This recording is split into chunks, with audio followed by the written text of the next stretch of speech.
പശ്ചിമേഷ്യൻ സംഘർഷം മറ്റൊരു തലത്തിലേക്ക് കടക്കുകയാണ്. യുദ്ധം അവസാനിപ്പിക്കുന്നതുമായി ബന്ധപ്പെട്ട് പാകിസ്ഥാന്റെ അടക്കം മധ്യസ്ഥതയിൽ പല രീതിയിലുള്ള ചർച്ചകൾ നടന്നെങ്കിൽ പോലും ഒന്നും വിജയത്തിലേക്ക് എത്തിയില്ല എന്നതാണ് വാസ്തവം.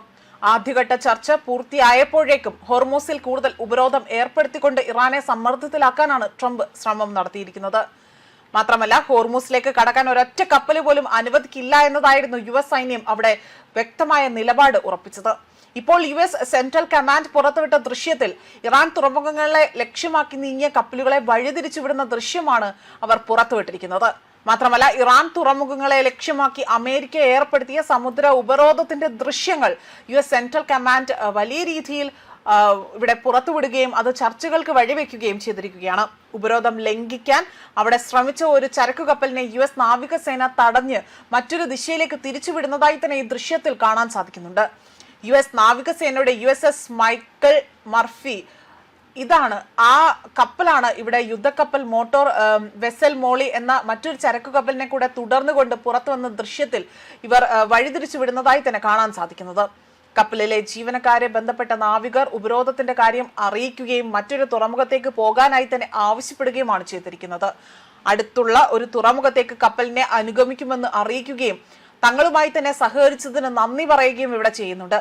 ഇറാന്റെ തുറമുഖങ്ങളെയും തീരപ്രദേശങ്ങളെയും ലക്ഷ്യമിടുന്ന ഉപരോധത്തിൽ 10,000-ലധികം സൈനികരും 12-ലധികം യുദ്ധക്കപ്പലുകളും 100-ലധികം വിമാനങ്ങളും പങ്കുചേരുന്നുണ്ട് എന്നതാണ് സെൻട്രൽ കമാൻഡ് അറിയിച്ചിരിക്കുന്നത്. USS എബ്രഹാം ലിങ്കൺ ഉൾപ്പെടെയുള്ള കപ്പലുകൾ നിലവിൽ അറബിക്കടലിൽ നിലയുറപ്പിച്ചിട്ടുണ്ട്. കഴിഞ്ഞയാഴ്ച പാകിസ്ഥാനിൽ വെച്ച് ഇറാനുമായി നടത്തിയ ചർച്ചകൾ അവിടെ പരാജയപ്പെട്ടതിനെ തുടർന്നുകൊണ്ട് പ്രസിഡന്റ് ട്രംപ് ആകട്ടെ പ്രഖ്യാപിച്ച ഹോർമൂസ് പ്ലാന്റിന്റെ ഭാഗമായാണ് ഈ ഒരു നടപടി സ്വീകരിച്ചിരിക്കുന്നത്.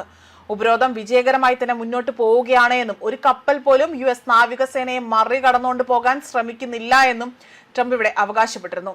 ഹോർമൂസ് കടലെടുക്ക് പൂർണ്ണമായും അടച്ചിട്ടില്ല എന്നും മറിച്ച് ഇറാന്റെ തുറമുഖങ്ങളിലേക്കുള്ള പ്രവേശനം മാത്രമാണ് അവിടെ തടയുന്നതെന്നും US സേന വ്യക്തമാക്കുകയും ചെയ്തിട്ടുണ്ട്. നിലവിൽ ഇറാനും അമേരിക്കയും തമ്മിൽ 2 ആഴ്ചത്തെ താൽക്കാലിക വെടിനിർത്തൽ നിലവിലുണ്ടെങ്കിൽ പോലും ഉപരോധം കർശനമായി തന്നെ ഇപ്പോൾ തുടരുകയാണ്. ആവശ്യമെന്നുണ്ടെങ്കിൽ എത്ര കാലം വേണമെങ്കിലും ഉപരോധം തുടരാൻ തങ്ങൾ സജ്ജമാണ് എന്നതാണ് US സൈനിക വൃത്തങ്ങൾ അറിയിച്ചിരിക്കുന്നത്.